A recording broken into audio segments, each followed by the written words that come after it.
Saya mau tanya sesuatu. Dari 3 aset paling berharga dalam hidup, mana yang sebenarnya kamu punya sekarang? Jawabannya bisa jadi akan menentukan arah hidup kamu selanjutnya. Jadi, dalam hidup ini ada 3 aset utama, uang, waktu, dan energi. Tapi faktanya, jarang banget atau bahkan hampir nggak mungkin ada orang yang bisa punya ketiganya sekaligus.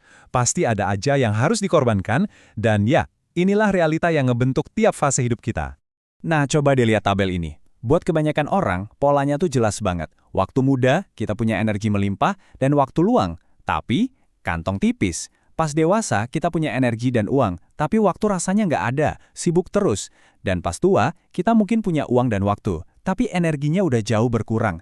Selalu aja ada satu yang hilang. Pertanyaannya, apa siklus ini harus banget terjadi sama kamu? Disinilah poin krusialnya. Masa muda itu adalah pertaruhan terbesar dalam hidupmu. Cara kamu pakai waktu dan energimu sekarang, itu yang akan menentukan sisa hidupmu. Ini bukan cuma sekedar fase, tapi ini fondasi buat masa depan kamu. Bahkan nih, ada sebuah teori yang menyebutkan angka spesifik. Katanya, kalau seorang anak muda sampai usia 22 tahun belum nemuin gagasannya, karyanya, atau passionnya, kemungkinan besar ke depannya dia akan kesulitan buat mencapai potensi maksimalnya. Ini semacam panggilan darurat untuk segera bertindak. Oke, jadi pertaruhan pribadi ini aja udah cukup berat kan? Tapi ternyata ceritanya nggak berhenti di situ. Anak muda Indonesia itu nggak cuma berjuang buat diri sendiri. Ada beban ganda yang harus dipikul di pundak mereka. Beban pertama, ini yang paling personal. Gimana caranya mengubah waktu dan energi yang lagi banyak-banyaknya ini jadi kemandirian finansial? Ini PR utama buat masa depanmu sendiri. Nah, pas lagi pusing-pusingnya mikirin PR pribadi, tiba-tiba negara datang ngasih tugas raksasa mewujudkan visi Indonesia Emas 2045. Sebuah target nasional yang sukses atau gagalnya bergantung banget sama generasi kamu. Dan yang bikin makin berat, kamu itu nggak mulai dari nol. Kamu harus menanggung akibat dari kegagalan generasi sebelumnya. Mulai dari utang negara yang harus kita bayar bareng-bareng, sampai sumber daya alam yang mungkin udah terkuras habis. Kamu membangun masa depan sambil beres-beres masalah dari masa lalu. Yuk kita coba lihat gambaran besarnya. Beban nasional ini bukan cuma slogan, tapi ini sebuah perlombaan ekonomi yang benar-benar mendesak dan kita berpacu melawan waktu. Kuncinya ada di konsep ini, bonus demografi. Gampangnya, ini adalah kesempatan emas, sebuah momen langka di mana jumlah orang yang bekerja jauh lebih banyak daripada jumlah tanggungannya. Momen inilah yang jadi landasan pacu bagi sebuah negara buat lepas landas jadi negara maju. Dan coba perhatikan deh, jendela kesempatan kita ini udah kebuka dari tahun 2012 dan bakal tertutup rapat di tahun 2035. Artinya apa? Kita udah ngelewatin lebih dari separuh jalan. Waktu kita bener-bener nggak banyak lagi. Pertanyaan logisnya sekarang, gimana performa kita selama ini? Apa kita udah laris kencang yang seharusnya? Sayangnya, data menunjukkan kenyataan yang pahit.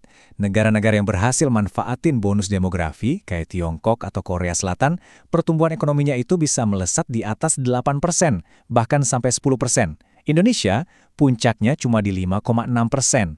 Jarak antara realita dan syarat jadi negara maju itu masih jauh banget. Kalau kita gagal memaksimalkan sisa waktu yang ada, kita bakal terjebak dalam apa yang disebut middle income trap. Senario terburuknya, kita bisa jadi kayak Argentina, sebuah negara dengan potensi besar tapi ekonominya mandek, kriminalitas tinggi, dan penuh ketidakstabilan. Bukan seperti Korea Selatan yang sukses jadi negara maju. Oke, masalahnya besar, bebannya berat. Terus apa yang bisa dilakuin sama satu orang kayak kita? Jawabannya mungkin lebih sederhana dari yang kita bayangkan. Di tengah tekanan pribadi dan ekspektasi negara, wajar banget kalau kita ngerasa kecil dan gak berdaya. Tapi justru disinilah letak kekuatannya. Solusi yang paling mendasar sekaligus paling kuat adalah mulai dari diri sendiri. Sebelum mikirin ngelola negara atau perusahaan, kelola dulu hidupmu sendiri. Manajemen diri itu kuncinya.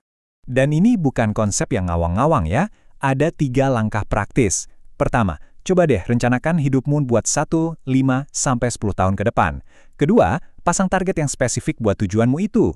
Dan ketiga, ini yang paling menantang, kelola kesenanganmu. Jangan sampai distraksi digital membajak waktu dan energi kamu yang sangat berharga itu. Ingat, ini taruhannya bukan cuma kesuksesan pribadi.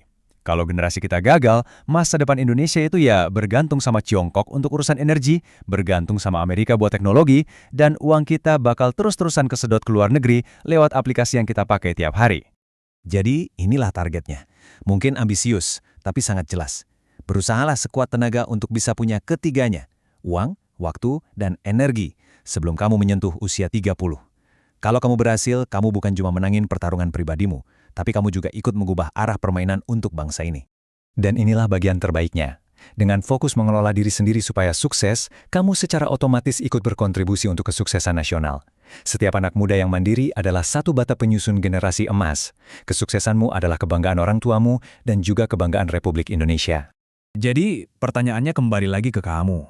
Beban ganda ini bisa jadi beban yang menghancurkan, atau bisa jadi bahan bakar untuk pencapaian yang luar biasa. Pilihan ada di tanganmu. Dan semuanya dimulai dari sekarang.